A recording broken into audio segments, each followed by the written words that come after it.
USS Massachusetts, which was a destroyer during World War II. Saw plenty of action, plenty of combat. We've seen these weapons before.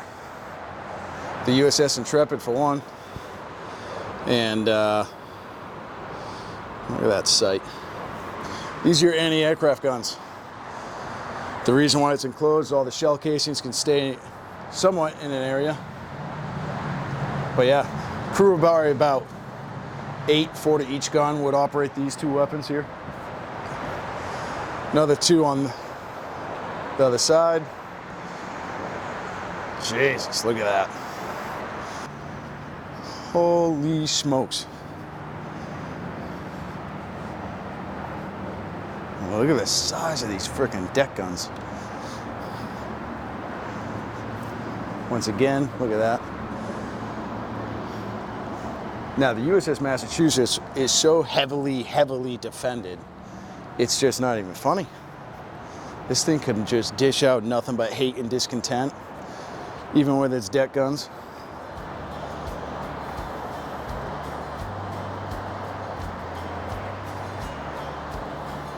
See, my problem right now is that it's starting to get humid as hell. Look at the size of these freaking cannons. Holy mother. In case you're wondering, this is what one of the rounds would look like.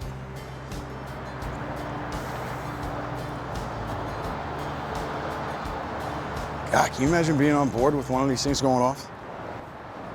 I mean, look at all these firing positions though. Here, you got another hand. Look at that, that's probably a 3-inch gun here, here, right on deck. Now that is a view I do not care to have. Whoa.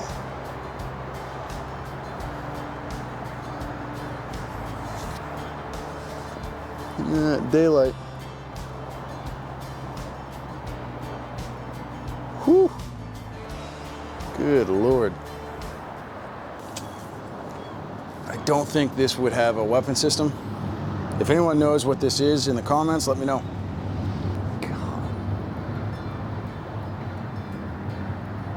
It's just like everywhere you go on this bad boy, it's just guns, guns.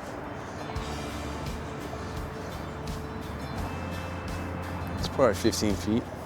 Like, I truly don't know how to get in. I'm on the I'm on the port side of the ship, and I definitely think I went the wrong way. More weaponry. Like I said, this thing is covered on a full 360 degrees as far as weaponry is concerned. And her big 16-inch deck guns, right? Pretty hard to miss these things, right? The reason why they're straight at 12 o'clock and 6 o'clock is that is the posture for peace. So that's why her 16-inch guns are trained to the front and back, bow, stern, 12 o'clock, 6 o'clock. The structure here is extremely big. It's absolutely massive. You got ship's decorations here. They're very faded, but nice little touch. I wonder what goes on in there. Hopefully we're gonna find out. She is in rough shape.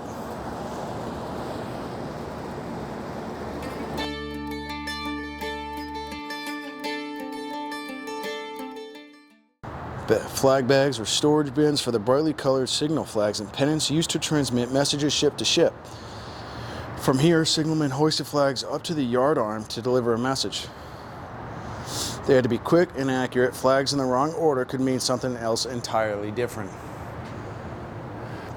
Right here, flags, right there, and up it's going to the mast. Huh, pretty neat.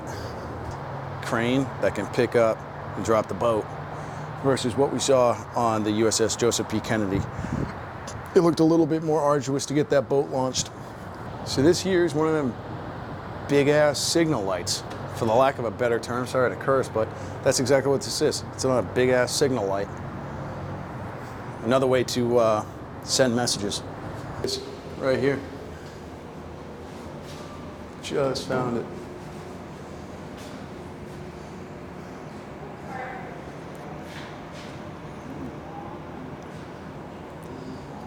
Yeah, so this is how they're bringing up all those 16-inch rounds. Obviously, you're not moving them by hand. They chain them up, and this red bar, it's a push system, and you can push the round wherever you need it to go. This is what I was looking for. Is this track? That's what I was looking for.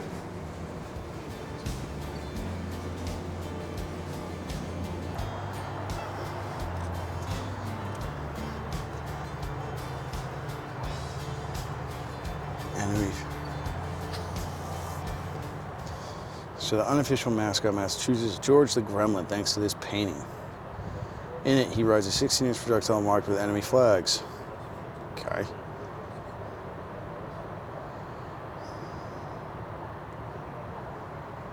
Including one of a donkey kicking a 5-inch shell and a map that tracked the ship's route home after the war. Both are no longer visible. A copy of George was made on turret 2 after the war, but this is the original painting, uncovered only recently. So that's it right there.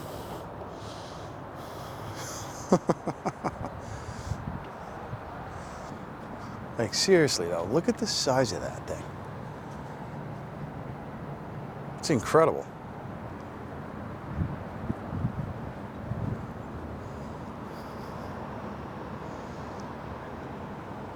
It'd be wild to see that thing fire around.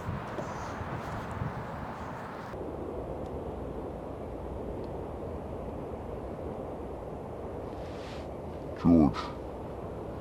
Hey. Now that's an anchor. Now the real question is, would they have had, I guess maybe they would have had some machine guns here at the tippy top, right at the bow of the boat. I don't know how accurate that is.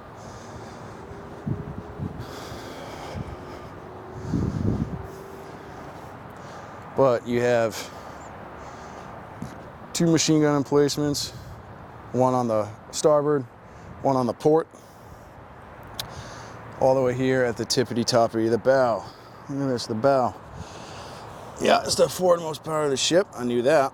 See, Battleship Massachusetts, designed to treaty limitations, is comparatively short, and this resulted in water coming over the bow in great quantities in heavy weather.